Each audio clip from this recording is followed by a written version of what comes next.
So quiet here tonight. There's literally nobody here.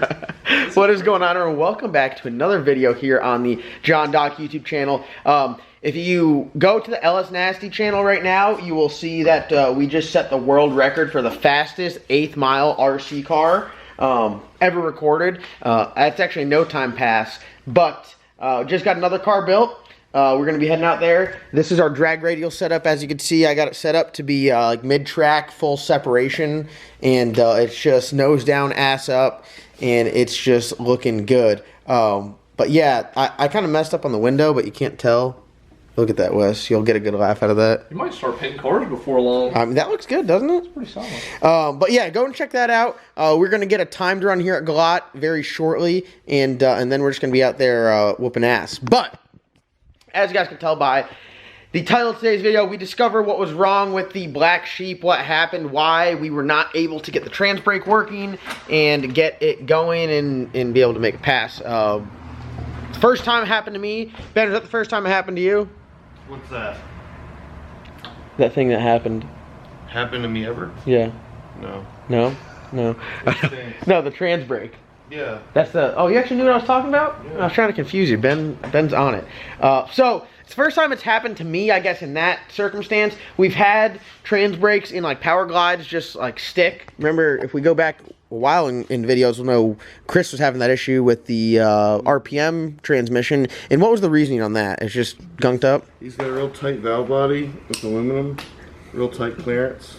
And when you get heat in it, it grows. So does the valve inside the trans brake valve. Like that valve itself gets bigger. So it's already kind of a tight clearance in there to begin with. And then on top of that, you get like a piece of trash, like a piece of metal from the converter or anything, get in there and obstruct it. And then there you go. You hit the button and It'll either trash wedges itself in a real tight bore already. Game over. Game over. So, I guess similar situation that's going on with this. This is a Mickey 2-speed. And do you know what valve body Byron said it has? A grinder. A grinder? Is that like a name brand? They've made valve bodies for a long time. So it's a good valve body, but they're known to have a weak spring. And just like Ben said, with everything going on, you get a piece of trash in there. We try to stay up on the fluid and change it a lot, but you never know what happens. They're known to stick. And I talked to Byron at Camera Converters. He's the one that spec'd our converter. Absolutely awesome converter. We're going to talk about that a little bit later and some changes to the car that we're going to do. But he said, listen, if that happens, you just need to start romping on the trans brake button. Now, Ben, previously, and I think still currently, you and I both feel the same way about trans brake buttons. And what is that feeling? Try and use it as little as possible. Yes. You don't want... last thing you want to do if you get a race car is just hop in it and start hammering away on the trans brake. Because that's like a very vital, crucial part of the performance of it, and it's like not something you want to really mess with a lot. It's like getting an X-ray. Now, you know, of course in this car and in most cars that are wired right, you know, it's away from sensitive parts and pieces, and there's a protection barrier between the computer, Which is? that little Holly piece that goes to the computer. Highly recommend do not wire the trans brake directly to the Holly. Like if you don't have that and you have an issue, God forbid, I mean, I don't think I've never known anybody to have an issue with a Dominator, but if you ever need to send it back, have like a circuit looked at or repaired, I mean, and for good reason. They're not going to check it out, or it's going to be all on you. If it backfeeds. If it backfeeds, or, you know, they're just not really willing to work. You know, it's like they provide it for you to use, and if you're not willing to, it's $30. It's a solid state relay, right? Yeah, exactly, pretty much. And you're not willing to like buy that, then they're kind of like, you know, hey, we would warranty this, but it's on you. Yeah, because really it's just something, it's a protection that doesn't just backfeed the ECU and just fry it. But that being said, you try not to push the trans brake as much as possible. So you'll note you have to hold it down to back up, and like the pass before, I held it and I was coming back pretty quick and I let off and I slowed down quicker than I thought, so I grabbed it again. So I did grab it like a couple times, but that's fine. That's normal operating. That's like normally how you like have to operate this vehicle.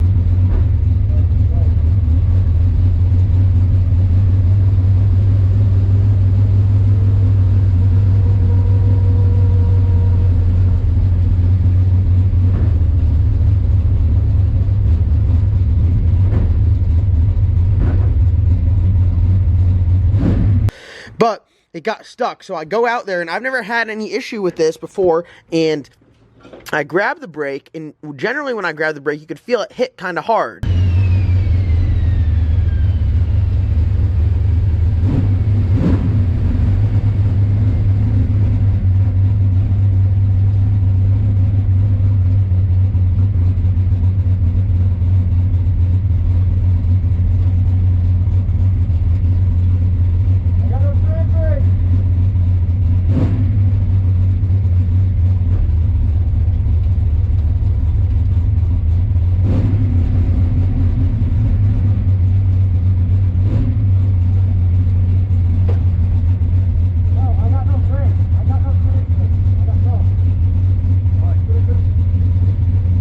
And you'll hear it in the car, and you could feel it. It didn't do that, so I was like, well, that's weird. Mess with the shifter. I'm like, if it's in neutral, it doesn't work. It's got to be in reverse. So make sure it's in reverse. Hit it again. Still nothing. I could see there's a little light over there on that relay that lights up, and you can kind of see like a little red shadow on the actual Holly itself or on the door when it's closed. And I saw that was going on, so I was like, it's getting power. It's recognizing that I'm hitting the trans brake, but the transmission is not activating the trans brake. So I grab it a couple more times, and I'm not grabbing it rapidly. I'm just pushing it.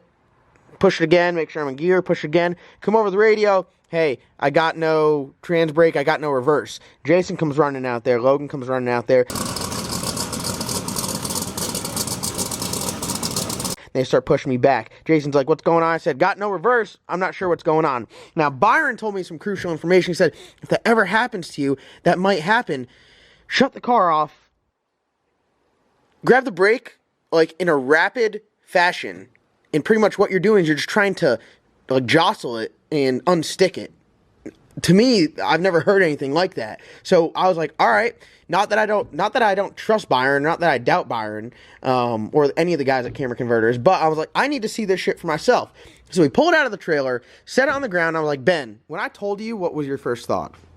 What you told me what? Well, we just got to go ham on the damn trans brake button. I mean, I've heard of that before. Normally, I've just like, if it's a physical, like, this one's internal. So you can't, there's no like solenoid that you could see. Yeah, I mean, I've gone in and like reached under while the car's running, like unscrewed it and like screwed it back in. I've seen you hit Chris's. Hit them, yeah, and just try and knock it loose. But we back it out, car off, hammer the trans brake a couple times, turn the car on, has reverse, has trans brake, has bump, has everything.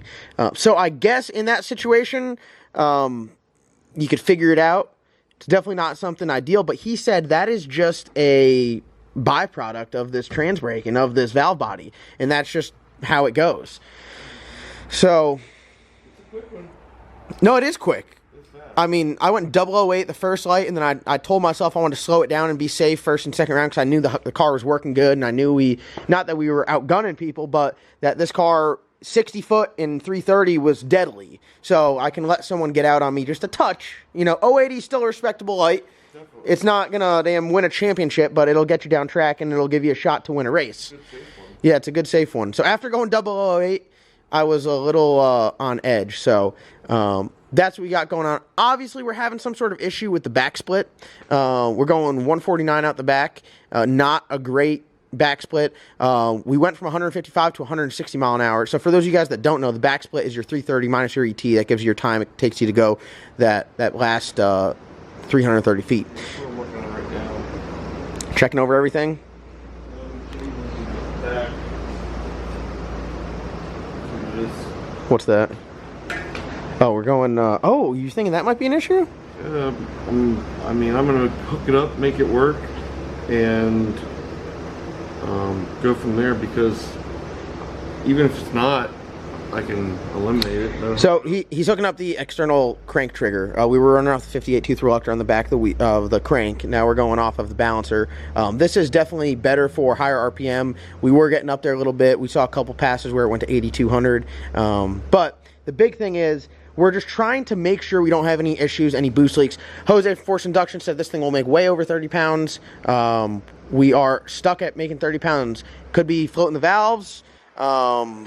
Could be something mechanical. We're going to make sure it's nothing electrical. But he says that we need to be in the 170 mile an hour range. We need to be going, you know, low 140, into the 130 back splits, and that right there will give us a badass hot rod. That'll give us a low 20, a teen hydraulic roller, you know, smashing the record. So that's what we got right here. That's pretty much the rundown. That's an update. Some knowledge or some, I guess, I mean, we're actually getting into details and some of the numbers that you need to know. But that's what we look at every time slip. We're looking at every single increment to kind of get a basis of how the car is running. ET and back split, or sorry, mile an hour and back split are a 100% gauge of horsepower and how it's getting to the ground. So one thing that we do have really nice is we have a badass Cameron converter. It's calculated slip. What is its calculated slip, Ben? It's less than 1%. Less than 1% calculated slip with a non-lockup torque converter. Absolutely badass. You would say, why isn't it going faster? Well, the car needs to, obviously if we got less than 1% slip, if we want to go any faster, we need to turn more than 7,900 RPM. So hydraulic roller, when we pulled this thing on the dyno, we went to 7,300 RPMs. So 7,300 RPMs. That's where we stopped. It made 2,000. I think probably just shy of that. I think like 69 or 7,000, right? It made 2,081 horsepower. So it was starting to fall off after that. Turning it past 73 and turning it all the way to 79.8. Obviously, we're on the wrong side of where we want to be. We want to be keeping it in power. We're still making good power. Good power. But we're not efficiently using it. Yeah.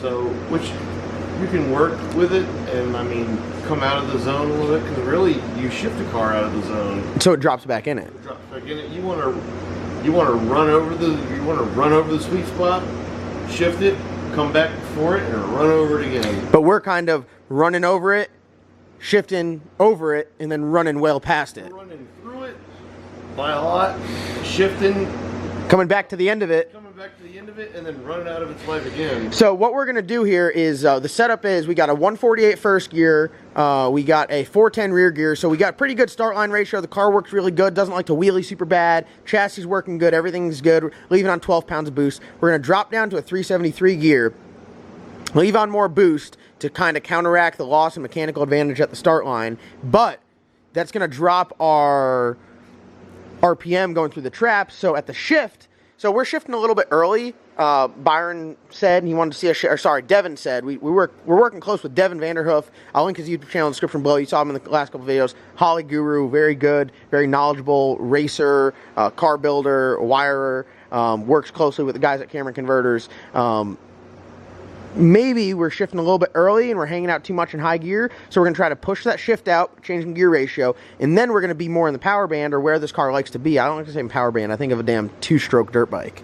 But where this car's a little bit happier and go through the traps at maybe, instead of 7,900, maybe 7,500, which would be it's going through there really under power. Until then, try some things. Yeah. Try this. We'll try maybe some 2050. Oil? A little bit thicker. Maintain a little bit more oil pressure during the run, help give those lifters a little bit of a help. Yep. See what every little drop and squeeze out of that, because really where we're at is ideal. Yeah. I mean, until a turbo change came, like turbo, if you change the turbo, you're obviously talking about you're going to pick up 10, 15 mile an hour already. Yeah. So, you know, then you want to look at a gear change. But for where we're at with this turbo, if it were a solid roller, yes, exactly. Because solid roll, we could probably turn 84, 86, 8800. Yeah, and it'd still be making power. Yeah. So for now, until we change the gear, I'm gonna try and do as much as I can to try and band-aid the limitations of like the outer space level of a hydraulic. Yeah. So, you know, thicker, heavier weight oil to try and keep, you know, during down track, keep it cam profile as close to what it's supposed to be as it can be. So you don't lose control of the valve train. Once you lose control of the valve train, there ain't no telling what's going on. Yeah, when you lose control of the valve train, that's essentially you're done. I mean, you're done. You're floating the valves. Your power's like. Yeah. Yeah. So that's what we have in mind. Those are the changes we're going to make. We're trying to get faster. We're trying to get more competitive. We are telling our times. Here's the oil that came out of it. 2 passes on that. milky, gross looking oil, but hey, the Shelly Martell has been doing good for us. Bearings, from what we could tell, just by doing all the consistent oil changes, we haven't seen much bearing material out of it. Hardly any, which I mean, it's kind of like, you know, you change it so frequently, you're not gonna see it. But still, I mean, I feel like oil pressure is still really good. Yeah. So, and Ben and I had sat down, we were talking, we're like, we've been running this thing at like 150%. You know, this thing's going faster than we ever thought, and now we're just going to try to push it even faster. So it's just a real happy combination. Everything's working well, and this is some of the science and some of the discussions that we have behind really running this car. So be on the lookout. We're going to pull this gear out, get another gear in here. I think we're going to backup third member on the way. And then we're going to try to go as fast as we can with the 98 and keep it rolling. So that's just a tech update for you guys in today's video. Uncut, some knowledge. Some people hate these videos where we just talk the whole time, but really, I mean, this is what it takes. You know, Ben takes a lot of time meticulously going over this car to make sure it's working good. Jason, the Hookbook Jesus, BPF, got it going straight. How pleased were you with how straight it drove? Oh my, like, first, like, it didn't, there was no secondary or, you know, third time around adjustments that had to be made. Yeah. You looked under there, it was like, I'm gonna do this, do that, and I mean, right out of the gate. Yeah, it like toted the tires like 200 feet and just went straight. So, I'm excited to see. I'm really excited to see how the gear change does, because Ben, listen, I'm like a child here. We might have been leaving on 12 or 13 pounds, but when we leave on 16 or 17, this thing's gonna be popping and banging and making some noise, and that's what you like to see. So, I never thought, you know, from when we were messing with the Boosted Rooster, we had a 180 first gear with a 373, and I was like, dude, just imagine if you had a 410, you know, you'd need like a 148 first gear, and it's like, I can never imagine going lower than damn 410 in the rear with a 148, and now we're going to be like, I mean, that right there is a pretty low starting line ratio. We've just been going along. We haven't stepped down until we've absolutely needed it. Yeah. So the car's been working great. I appreciate all the support. I know Ben appreciates all the support watching the videos. Ben put a lot of hard work in this vehicle, and I know everyone has. It's been a team effort all the way around, and it's great to see the hard work pay off. We're super pleased with how we went and performed at Lights Out, and hopefully it's just the start of many good performances for this car. And unfortunately, like, how about this? Tell them the blessing in disguise with the trans brake going out. Oh, the fact that the stupid switch. We have a little 2-contact switch that's like sees 800 psi brake pressure, and it's a normally open. It closes the circuit whenever it sees for brake lights. For brake lights, and it was like the crimped plastic part of it was like starting to squirt brake fluid out. To the point where it was slightly dangerous backing out of the trailer. Yeah, I mean, brake fluid was just pouring on your feet as we were backing out of the trailer. That's light brake pressure. Yeah. So, I think this car could stop, no issue. It just, for a minute, like, you know, start going that fast, and all of a sudden your brakes go to the floor. That's a little hairy. Pass against that truck.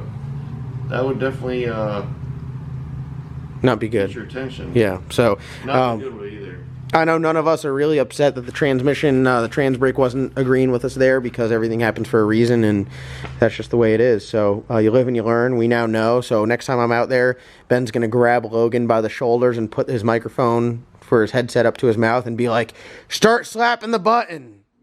Just like that. And we're going to make it happen. So thank you guys for the support. Shout out to Wes for being back in the videos. What are we risking this next step? We're going to Piedmont, Carolina in no time. March 13th through 15th, we're going to be there. So mark it on your calendars. Show up to Piedmont. It's going to be a badass race. It's a badass track. Lance and the guys at Carolina in no time put on a good event, and we're going to be out there running. So show up midday, hang out, wait till the sun goes down. Oh yeah. The track will be nice then. Oh yeah. Come around. Oh yeah. Not that it's terrible around the day, but it's just like that track at night. I've been there and not raced at night. Yeah. That sounds weird. It's going to be a packed house. It's going to be a bunch of good racing and a whole lot of fun. So be sure to be there. And also Glot on Thursday, Test and Tune firing back up. So everyone, if you're in the area, head out to Glot on Thursdays, whether we have this or the Bad Apple or anything. We're going to have some fun. So thank you guys so much for watching. Comment, like, subscribe. We'll see you guys in tomorrow's upload.